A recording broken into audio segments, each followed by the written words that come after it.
One of the remaining issues we have with this is the general state of this cable. So I've been out and brought an extension cable. So this is the connector. What I'm going to do,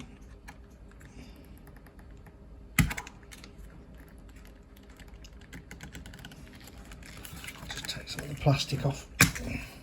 On inspection, even this round here is too thick, so I'm going to have to just shave all this off, because what they've done, they put some guides in and this is hitting the guide.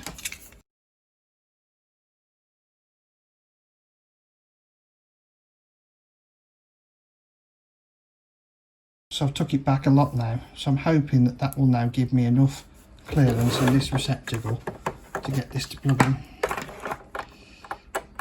There's the notch. There she goes, she's gone in. And hopefully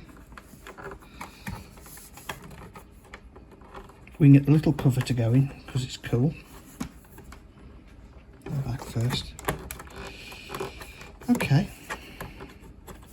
That's gone in really nicely. This is one of these things that freaks me out.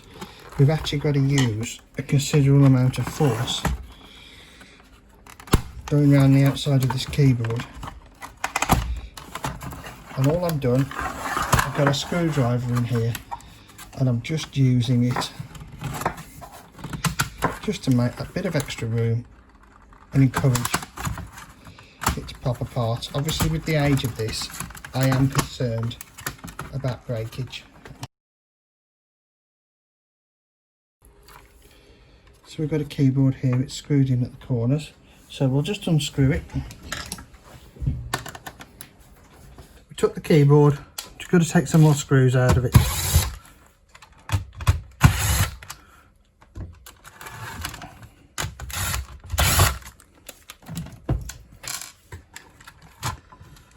Oh wow, it comes apart in multiple layers.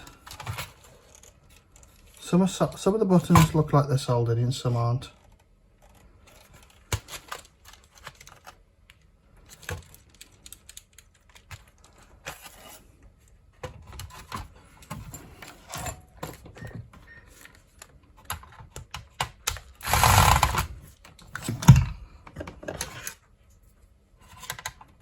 Can you see what I'm doing? I'm just going to start by lopping off the original cable. Then we're going to take off this little cable right here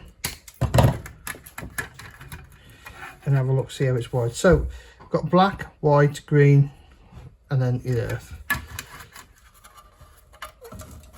Just having a little bit of a look at this board. She's dual layered, but only on one side, and only on the ground is it soldered on both sides. Now what I'm going to do is I'm actually just going to take out these, but before I go any further, I'm just going to take a quick photograph of that with my phone. Just take these off.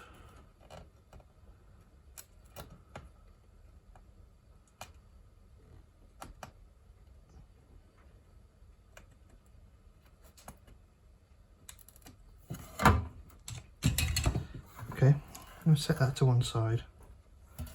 We'll get some desoldering braid or a desoldering iron on that in a minute.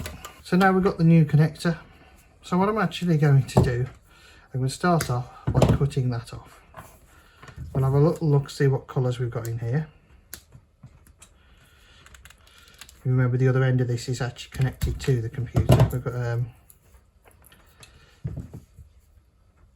as you can almost guarantee, a different colour scheme, and we actually have 5 wires, whereas we've got 4 here. So we're going to put that to one side and I'm going to strip the back here, peel that off.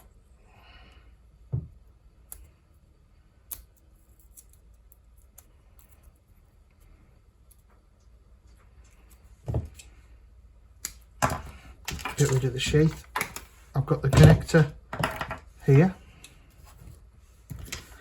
So I'm going to plug these together and I'm going to bell these through, and I'm going to have a look, see what colours the original colours are to the new colours. So when we look at the original layout, we've got a ground connector, we've got a green, we've got a red, we've got a white, and we've got a black. So that's this side here. So we're going to start with the green because that's the first conductor in the list, which I think we just determined was a green. So that is going to stay as a green. Now the next conductor was red, and it needs to become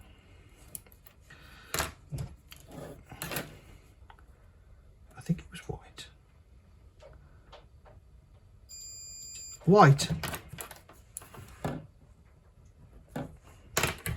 So then we look at the next conductor, which is the white, and we're going to see what that becomes at the other end.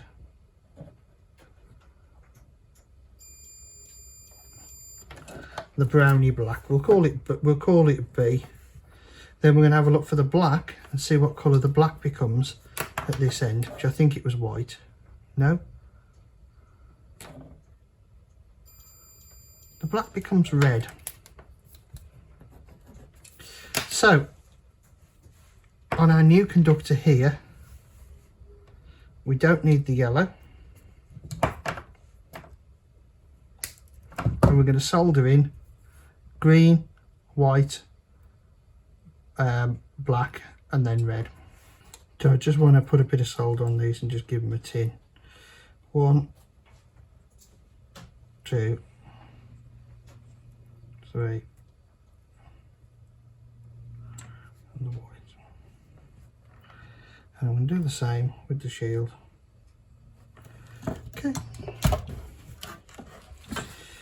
Okay, might seem a bit backwards.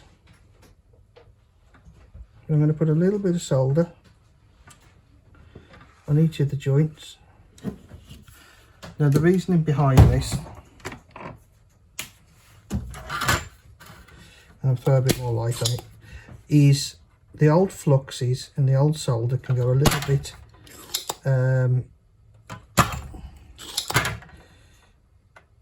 and sometimes it can be a little bit more difficult to unsolder.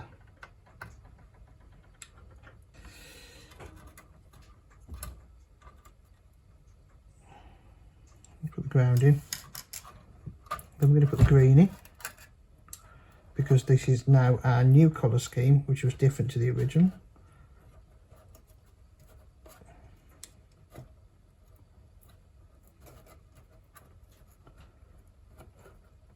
And feed the green into place. Yeah, I knew there was one I forgot to tin.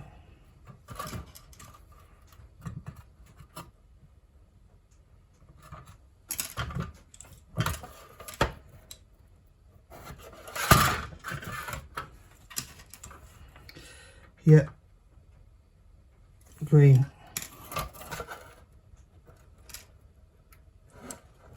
A little bit awkward because I wouldn't normally do it like this. Red. No, it's not red because I've just gone off the top line. It's white next. And I've just filled my hole up with solder to make it even worse for me.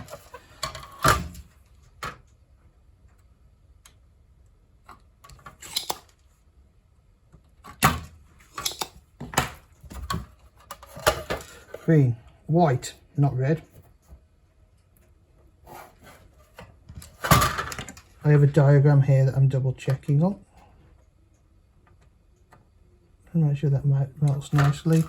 Then we're going to put the black in and then the red. And you know what, I'm actually going to put them both in, because I think it's going to be easier for the purpose of soldering to have them both in place. Obviously the way this works is the first two are the data cables.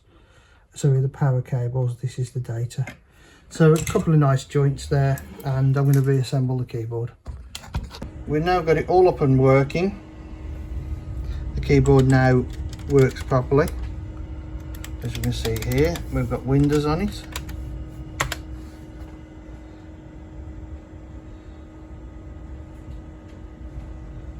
Which all loads beautifully. In this horrible day glow orange. But there we go. Everything works. Exit my Windows session. So yeah, we've got a 5 1/4 inch floppy drive in it now. Brand new cable on the keyboard, and the keyboard's all reassembled, and it is looking really good and amazing. So this is actually up for sale on eBay, either now or has sold in the past. It's a really nice example, and it's millennium proof as well. Actually, when you put the date in, it recognises 2020. So keep looking out. I've got a load more IT that I've got to go through, and I'll try and do some more videos.